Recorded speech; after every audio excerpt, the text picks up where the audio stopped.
Did you know the only true wisdom that we could possibly attain comes from God? He's the only one who gives it. I was reading Proverbs 2 and 6, and it tells us that God is the source. Like all of the wisdom, he gives it. And out of his mouth comes knowledge and understanding.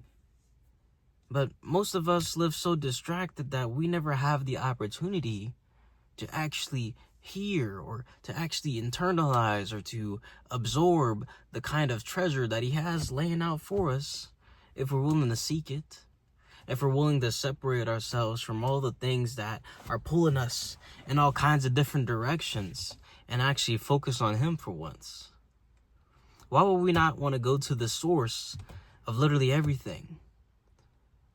Many of us take our focus and we put it on something that really isn't going to help us in the end. It's really just a temporary fix.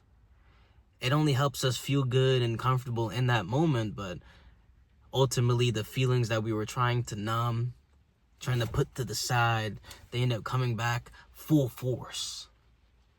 I know this all too well because I've always sought some kind of anything outside of me, any kind of external source to alleviate myself of whatever I'm going through.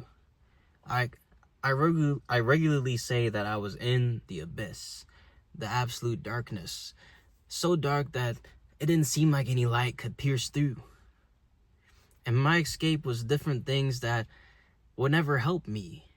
They were all just different forms of sin where it would either numb my mind or distract me to the point where, I can maybe forget. One of the things that I used to do, more than I ever should have really, is game. I would game for 4, 6, 8, 10 hours if I could. And that was all just to, I enjoyed it, but it was actually to escape. It was my one true form of escape. But at that point, I didn't even know who God was. So I didn't know to come to him for wisdom. I didn't know that he had the knowledge and the understanding of the way out of the abyss. But that's where I am today. Thankfully, it's cool because he comes up with all kinds of elaborate plans to get you to fall right back into home. Really, that's what it is.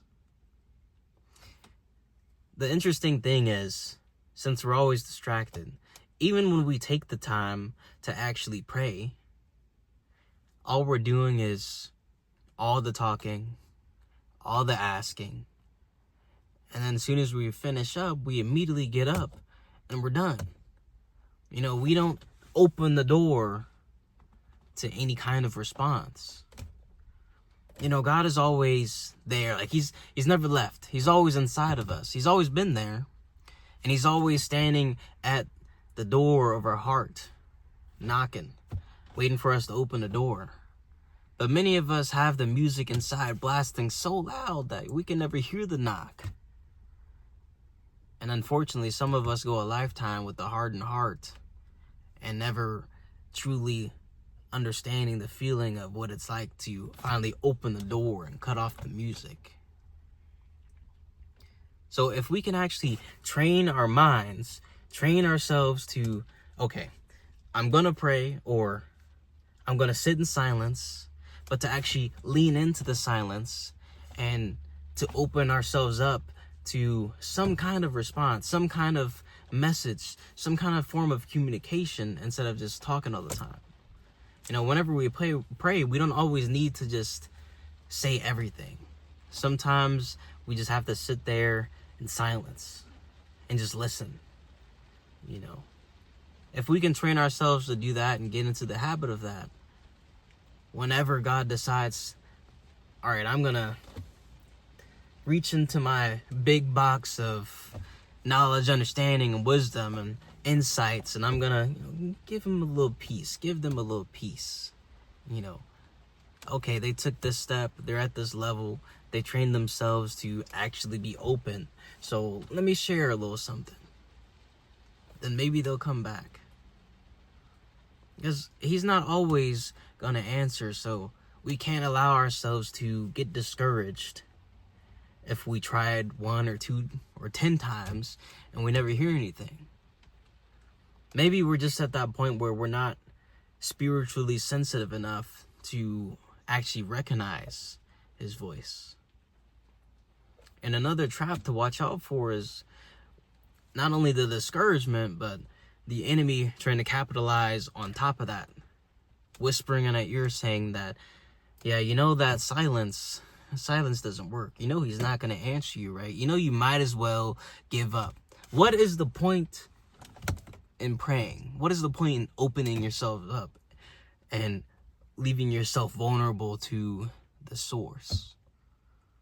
You know, that's, as we all know, the enemy's most powerful ability, or at least one of the most powerful abilities that he's been honing over years and years and years for eternity, has been the lies, the manipulation, the doubt, the shifting the focus to lack instead of abundance, the part of us that, okay, we long for the kind of rebellion, so he wants to play on those natural inclinations that we have, because the flesh that we dwell in, it doesn't ever want to bend to God. Like it never wants to follow suit. It always wants to rebel.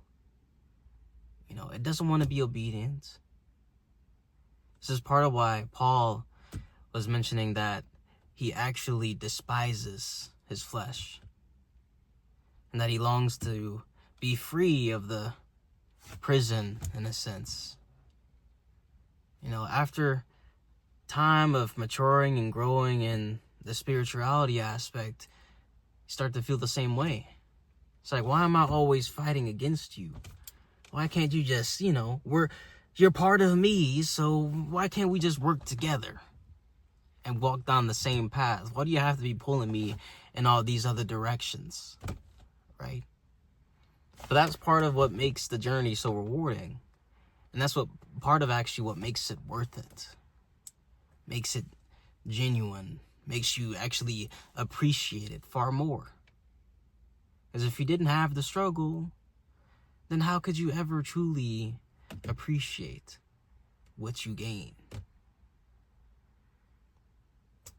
Besides that, once we sharpen ourselves and actually allow for the openness, for the opportunity for God to actually speak to us, then that's when we can finally shift our path and begin to really gain some knowledge, some understanding, and some wisdom to really get closer.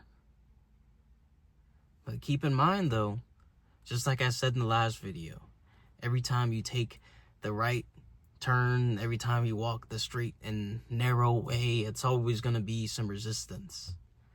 Right now is an interesting time in life, because it feels like as I get closer to God, the resistance kicks up, because you start to be seen as a threat. You are inherently a threat, and that's exactly why the enemy wants to whisper all these lies to you, wants to keep you off track, wants to hold you, confine you into a certain cage where you don't believe, you doubt, you believe in lack instead of abundance, you lack faith, your fear is stronger than your faith muscle. So don't be discouraged just because the heat starts kicking up. It just means that you're in the right place at the right time, on the right track, headed in the right direction. So it's up to us to make the decision that, okay, I'm going to stay on this track regardless of how hot it gets, because I know who my God is.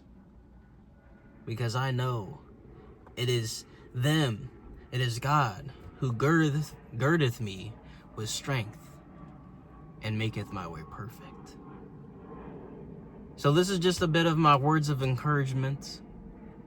I appreciate you taking the time. If you made it this far in the video, shout out to you. Thank you. And people like you are exactly what makes this even easier. So I hope that maybe I'll see you again in the next video, but if not, good luck on your journey. Conquer the time that you have. Keep coming back, because it doesn't matter how many times you fall short. Doesn't matter how many times things don't go right.